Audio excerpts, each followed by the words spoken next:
So there's one really kind of sad story that goes with Durrell's bridge. And this is the story of Philip Durrell and his family. And as you know, farmers back in the 1700s didn't necessarily have their farmland in the same place that they lived. So people would get up in the morning and they would go out to their farmland to actually be able to work.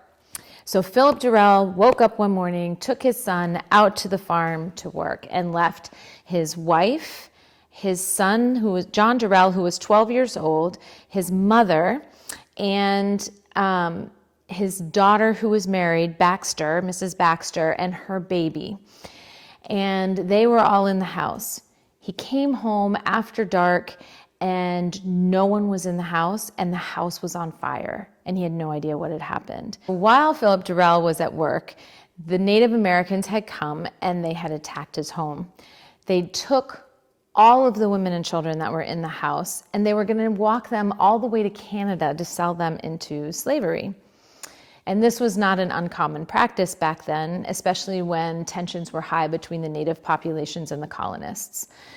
So as they were leaving, Mrs. Baxter grabbed the family Bible, and this Bible was printed back in the 1600s, and they had brought it over here from England. The reason why that Bible was so impressive is because Bibles back then were not just the stories that are normally in the Bible, but they were written in all of the margins. It held all of the history of their community, but also their family tree. So all in the margins are written who lived where and who died when and who they were related to. So it's a really important piece of history. So Mrs. Baxter grabbed that Bible with her baby. Mrs. Durrell and John Durrell were all marched off into the woods. Well, unfortunately, Mrs. Durrell was older and she had kind of something wrong with her leg and she wasn't moving as fast as she should. And so they killed her. And then Mrs. Baxter, of course, with the baby was kind of a hindrance as well. And they ended up killing Mrs. Baxter and the baby as well. And they were killed right at Duck Brook.